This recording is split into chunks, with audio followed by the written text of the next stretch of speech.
Beberapa tahun lalu Indonesia dibuat bangga dengan terciptanya Indonesian Derby di Liga Slovakia. Kala itu Egy Maulana Fikri membela FK Senica. Dan Witan Sulaiman berseragam Astrenchin.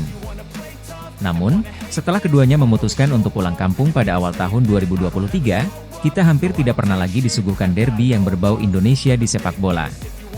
Nah, penantian para fans Indonesia untuk melihat Indonesian Derby lagi di liga-liga Eropa tampaknya telah usai.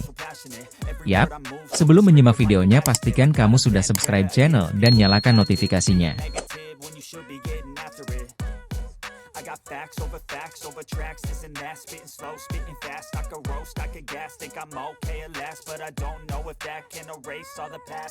Dengan adanya program naturalisasi dan maraknya pemain lokal yang berani untuk merantau ke luar negeri, kita jadi tahu ternyata ada derby berbau Indonesia di luar sana.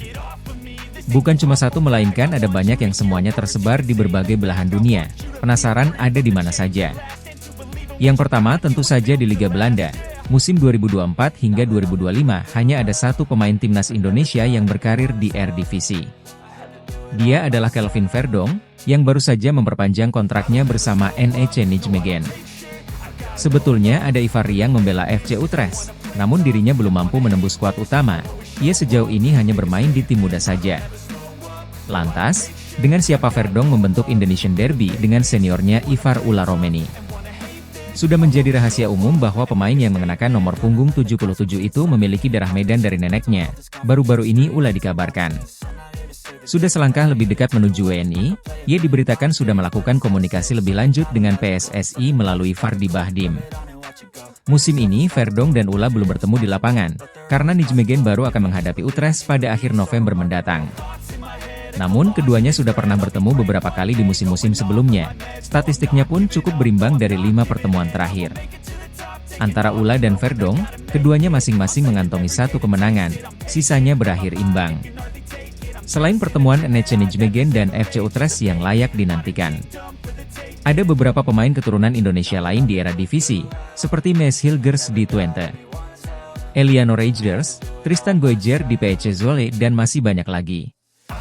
Mungkin akan semakin menarik jika nama-nama itu juga bersedia membela timnas Indonesia suatu hari, nanti tak sampai di situ. Indonesian Derby juga tersaji di kasta kedua sepak bola Belanda, di mana FC Dordrecht yang diperkuat pemain keturunan Dien van de Bergen akan menghadapi ADO Den Haag yang buat Rafael Struijk. Menariknya Dordrecht dan Den Haag memang memiliki rivalitas panas di kasta kedua. Dari Belanda kita sedikit bergeser ke Belgia. Musim ini tercatat ada banyak sentuhan Indonesia di sepak bola Belgia, dari klub pemain tim nasional hingga pemain-pemain keturunan Indonesia ada di sana. Contohnya ada Derby Antwerp yang mempertemukan Kevin Macleod timnya Sandy Walsh dan Royal Antwerp timnya Jairo Riedewald. Mengapa disebut Derby Antwerp? Karena secara geografis kedua klub berbasis di kota Antwerp. Berbeda dengan Sandy Walsh yang sudah lama berkiprah di Belgia. Jairo Riedewald merupakan debutan di Liga Belgia musim ini. Musim ini keduanya sudah bertemu pada pekan kelima Liga Belgia. Sayangnya baik Jairo maupun Sandy memulai pertandingan dari bangku cadangan. Jairo masuk menit 6 dan Sandy baru main 14 menit kemudian. Laga pun dimenangkan Mechelen dengan skor 1-0. Selain Derby Antwerp kehadiran Ragnar Oratmangoen di FC Vedender diperkirakan bakal menambah keseruan Indonesian Derby di Liga Belgia, laga yang akan mempertemukan Ragnar dengan Sandy bakal tersaji pada 26 Oktober mendatang. Sedangkan Ragnar versus Jairo akan tersaji pada 23 November. Sebelumnya yang terbaru ada Indonesian Derby di Divisi Championship atau casta kedua Liga Inggris musim 2024 hingga 2025 kita akan menantikan. Pertemuan Swansea City dengan Oxford United, secara geografis keduanya memang tidak layak disebut Derby City Series. Karena Swansea merupakan klub yang berasal dari Wales bukan Inggris, tapi di laga tersebut kita akan diperlihatkan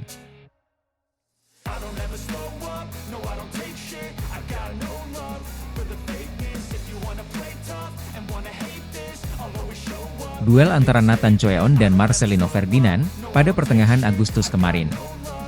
Kita sudah melihat Nathan Choeon sebagai pemain Indonesia pertama yang tampil di Divisi Championship usai masuk sebagai pemain pengganti di laga melawan Preston North End. Kini kita tinggal menunggu laga debut dari Marcelino. Sebetulnya kemungkinan untuk melihat Marceng tampil di level Championship cukup kecil. Selain karena berstatus pemain baru, Marcelino juga masih harus mengejar ketinggalan kualitas dari pemain-pemain Oxford lain, baik secara fisik maupun kemampuan olah bola. Pemain yang sempat menimba ilmu di Akademi Persebaya Surabaya itu, bermain di posisi gelandang serang, dan kemungkinannya cukup besar untuk terlibat duel dengan Nathan, jika dimainkan melawan Swansea. Lalu kapan duel Marcelino versus Nathan tersaji? Sabar dulu, Oxford baru bertemu The Swan di pekan ke-13 Divisi Championship, yakni pada 2 November 2024 mendatang, yang tak kalah membanggakan. Derby Indonesia juga akan tersaji di Serie A Italia, di mana kita akan melihat duel antara Jay Itzes dan Emil Audero ketika Como FC menjamu Venezia tanggal 8 Desember 2024. Meski Emil bukan pemain tim nasional Indonesia, darah Ibu Pertiwi begitu deras mengalir di dalam tubuhnya, itu karena Emil merupakan pemain kelahiran Mataram, Nusa Tenggara Barat. Sayangnya kemungkinannya kecil untuk melihat duel dua pemain berdarah Indonesia tersebut itu disebabkan oleh perbedaan status mereka di masing-masing klub, jika Bang Jai dianggap sebagai palang pintu utama di lini pertahanan Venezia. Emil justru bukan kiper utama di Como FC, dirinya masih kalah saing dari kiper veteran asal Spanyol Pepe Reina. Walaupun demikian, pertemuan antara Venezia dan Como FC tetap layak disebut sebagai Indonesian Derby, meski tanpa Emil Audero.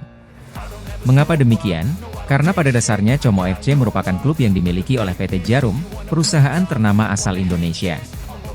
Jadi aroma Indonesianya tetap harum tercium di laga ini. Masih kurang derby Indonesia juga tersaji di negara-negara Asia Tenggara. Setidaknya musim 2024 hingga 2025 akan menyajikan dua derby Indonesia di ASEAN, satu di Liga Malaysia dan satunya lagi di Liga Thailand. Kita akan bahas yang Liga Malaysia terlebih dahulu, karena di situ ada pertemuan antara Jordi Amat, yang memperkuat Johor Darul Takzim, dan Sadil Ramdhani yang membela Sabah FC. Soal peta kekuatan sudah tak usah dipertanyakan lagi. Dari 5 pertemuan terakhir di semua kompetisi, Sadil Ramdhani dari CS tak pernah menang dari tim raksasa Malaysia itu. Kekuatan JDT begitu jomplang, jika dibandingkan dengan klub-klub Malaysia yang lain, secara fasilitas dan materi pemain JDT berada di level yang jauh lebih baik. Sedangkan di Liga Thailand musim ini akan derby Indonesia di laga Muangthong United versus Sport FC. Di laga tersebut kita akan melihat duel antara Ronaldo Kuateh dan Asnawi Mangkualam. Seperti yang kita ketahui, Asnawi sudah berseragam Port sejak awal tahun 2024, dan sudah mencatatkan 17 penampilan untuk klub milik Madampang itu. Sementara Ronaldo Kuateh baru saja teken kontrak berdurasi 1 tahun, dengan Muangthong awal Agustus lalu. Dirinya hijrah ke Talik setelah gagal total di Turki. Dari banyaknya pemain Indonesia di luar negeri, kira-kira siapa yang akan meraih trofi lebih dulu musim ini?